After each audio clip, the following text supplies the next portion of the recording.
যেই ফ্যাসিস্ট হাসিনা পাখির মতো গুলি করে হেফাজতের নিরীহ কর্মীদেরকে, জিকিররত অবস্থায় থাকা মুসলিম তৌহিদি জনতাকে গুলি করে হত্যা করেছে।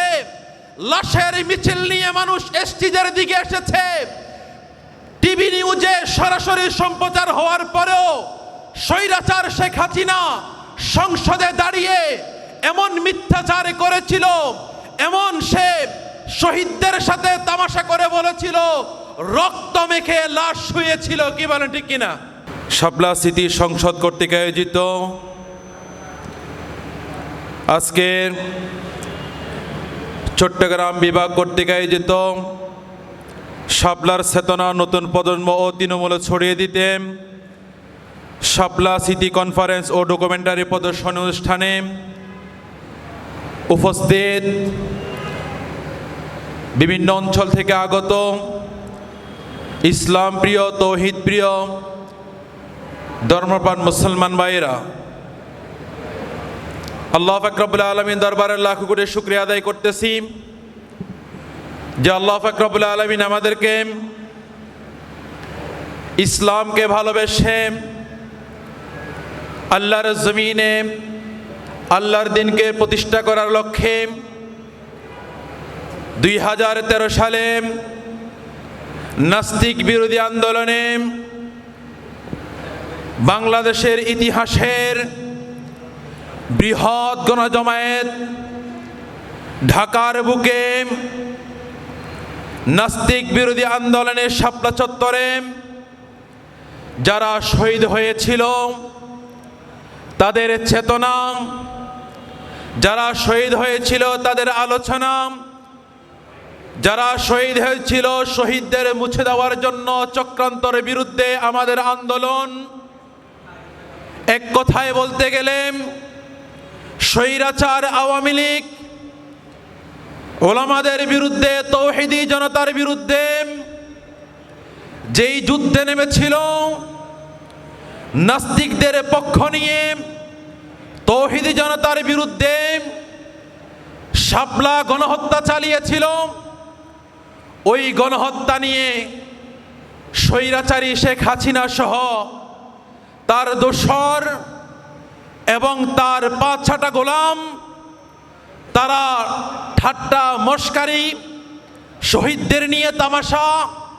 শহীদদের লাশ গুম, শহীদদের নিয়ে মিথ্যাচার, শহীদ হওয়াকে দিবালোকের মতো পরিষ্কার একটা জিনিসকে অস্বীকার করার মতো যেই দৃষ্টান্ত দেখিয়েছে শাইখুল হাদিস ইবনে শাইখুল হাদিস, বাংলার লাখো তৌহিদি জনতার হৃদয়ের স্পন্দন আল্লামা মামুনুল হক সাহেব, তিনি উদ্যোগ নিয়েছেন শাপলার চেতনাকে বাংলার প্রতিটি ঘরে ঘরে, যুব প্রজন্মের ঘরে ঘরে, যুবকদের ধারে ধারে, যাদের অন্তরে শাপলার মহাব্বত আছে, যারা তৌহিদি জনতাকে ভালোবাসে, যারা সত্য জানতে চায়, তাদের কাছে ডকুমেন্টারি হিসাবে শাপলায় যারা শহীদ হয়েছে এবং বাংলাদেশে মোদি বিরোধী আন্দোলনে যারা শহীদ হয়েছে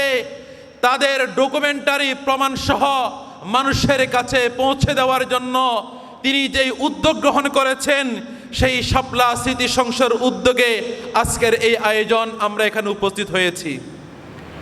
আসলে এটা কেন? শাপলা স্মৃতি সংসদের কি প্রয়োজন ছিল? এই কথা বলতে গেলে সংক্ষেপে বলতে হয়, কথা লম্বা করার সুযোগ নাই। আমাদের আলোচক বৃন্দ ধারাবাহিকভাবে আলোচনা করবেন। আমি সংক্ষেপে একটাই কথা বলতে চাই। আমরা দুঃখের সাথে বলতে হয়, যেই ফ্যাসিস্ট হাসিনা পাখির মতো গুলি করে হেফাজতের নিরীহ কর্মীদেরকে, জিকিররত অবস্থায় থাকা মুসলিম তৌহিদি জনতাকে গুলি করে হত্যা করেছে। লাশের মিছিল নিয়ে মানুষ স্টেজের দিকে এসেছে। টিভি নিউজে সরাসরি সম্প্রচার হওয়ার পরেও স্বৈরাচার শেখ হাসিনা সংসদে দাঁড়িয়ে এমন মিথ্যাচার করেছিল, এমন সে শহীদদের সাথে তামাশা করে বলেছিল রক্ত মেখে লাশ শুয়েছিল। কি বলেন ঠিক কিনা? লাশ মেখে শুয়েছিল, রক্ত মেখে শুয়েছিল লাশ।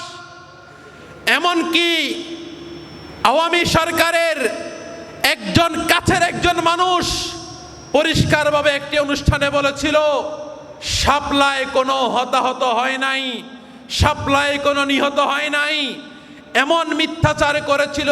অথচ আমরা ডকুমেন্ট হিসাবে মানুষের কাছে হতাহতদের নাম ঠিকানা লিস্টি সহকারে আমরা মানুষের কাছে পৌঁছাইতে পারি নাই। এই জন্য শাইখুল হাদিস ইবনে শাইখুল হাদিস আল্লামা মামুনুল হক সাহেব তিনি সিদ্ধান্ত নিলেন, শাপলায় যারা শহীদ হয়েছে, মোদি বিরোধী আন্দোলন যারা শহীদ হয়েছে, এদের ডকুমেন্টারি, এদের প্রমাণ সহ মানুষের দ্বারে দ্বারে তরুণ প্রজন্মের কাছে পৌঁছাই দিতে হবে। যারা এই বিষয়গুলো নিয়ে সন্দিহান আছে কিংবা যারা বিশ্বাস করে শহীদ হয়েছে কিন্তু শহীদ হওয়ার পরেও এদের ডকুমেন্ট যাদের কাছে ছিল না, এদের কাছে ডকুমেন্ট পৌঁছাই দেওয়া প্রয়োজন মনে করে শাপলা স্মৃতি সংসদ তিনি প্রতিষ্ঠা করেছে।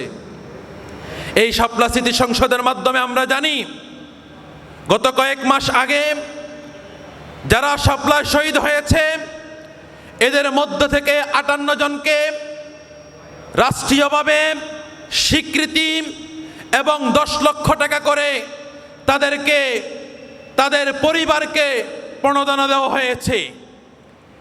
এই 10 লক্ষ টাকা করে দেওয়ার মাধ্যমে এবং 58 জন শাপলার শহীদকে স্বীকৃতি দেওয়ার মাধ্যমে স্বৈরাচার শেখ হাসিনা সংসদে দাঁড়িয়ে যেই কথাটা বলেছিল, কোনো হতাহত হয় নাই, বরং হেফাজত কর্মীরা গায়ে রং মেখে শুয়েছিল আর পুলিশ ডাক দিয়েছে, লাশ উঠে দৌড় দিয়েছিল। ওই দিনের সেই অনুষ্ঠানে শহীদদের স্বীকৃতি দেওয়া এবং তাদের প্রত্যেকটা পরিবারকে সেখানে উপস্থিত করে যেন শেখ হাসিনার মুখে এক একটা স্বীকৃতি যেন এক একটা জুতার বাড়ি হিসেবে পড়েছিল। আমরা বলতে চাই, শেখ হাসিনা তৌহিদি জনতার বিরুদ্ধে গিয়েছিল, শেখ হাসিনা হেফাজতের বিরুদ্ধে গিয়েছিল, শেখ হাসিনা বাংলার জমিনে নাস্তিকতা কায়েম করতে চেয়েছিল, শেখ হাসিনা ভারতের প্রেসক্রিপশন বাংলার জমিনে কায়েম করতে চেয়েছিল। কিন্তু 2013 সালে তৌহিদি জনতা রাজপথে যেইভাবে জীবন দিয়েছে, তাদের রক্ত দিয়েছে, এই রক্তের বিনিময়ে বাংলার জমিন থেকে এই নাস্তিকতা চিরতরে মুছে গেছে। আমরা পরিষ্কারভাবে বলতে চাই, বাংলার জমিনে বর্তমানে যেই সমস্ত নাস্তিকগুলো মাথা ছড়া দিয়ে উঠতে চাইতেছে তাদেরকে আমরা পরিষ্কারভাবে জানাই দিতে চাই, আল্লামা আহমদ শফি রহমতুল্লাহ এর সন্তানরা এখনো বাংলার জমিনে জীবিত আছে। জুনাইদ বাবুনগরী রহমতুল্লাহ এর সন্তানরা এখনো বাংলার জমিনে জীবিত আছে। এভাবে আমাদের আকাবেরদের রেখে যাওয়া আমানত হেফাজত ইসলাম এখনো বাংলার জমিনে জীবিত আছে। হেফাজত ইসলাম আবার যখন বাংলার জমিনে কোন নাস্তিক মাথা ছড়া দিয়ে উঠতে চাইবে, বাংলার জমিনে বাংলাদেশকে নিয়ে কোন বহিরা রাষ্ট্র চক্রান্ত করতে চাইবে, হেফাজত ইসলাম আবার মাঠে নেমে আসবে, হেফাজত ইসলাম আবার রাস্তায় নেমে আসবে। 2013 সালের মতো পুরো ঢাকাকে অবরোধ করে দিয়ে তারপরও বাংলাদেশ থেকে নাস্তিককে নির্মূল করে ছাড়বে। আমরা আজকের যেই অনুষ্ঠানে এখানে উপস্থিত হয়েছি, আমাদের সামনে মাগরিবের পরে ইনশাআল্লাহ এশারের আগে আগে আমরা আশা করতেছি যদি রাস্তায় জ্যামে না পড়ে, শাইখুল হাদিস ইবনে শাইখুল হাদিস শাপলা স্মৃতি সংসদের প্রতিষ্ঠাতা চেয়ারম্যান আল্লামা মামুনুল হক সাহেব তিনি উপস্থিত হবেন এবং আমাদের সামনে লম্বা সময় ধরে শহীদ যারা হয়েছে ডকুমেন্টারি আমাদের সামনে উপস্থাপন করা হবে।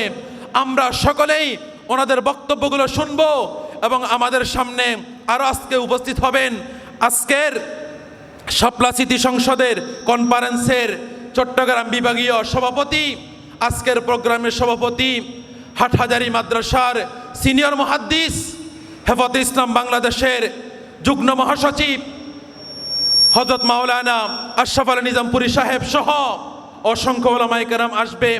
আমি আপনাদের সকলের প্রতি উদারত আহ্বান জানাবো, আমরা মনোযোগ সহকারে সকলে বক্তব্যগুলো শুনবো এবং সবচেয়ে বড় কথা, এখান থেকে যেই মেসেজগুলো দেওয়া হয় ওই মেসেজগুলো আমরা নিয়ে যাওয়ার জন্য চেষ্টা করব।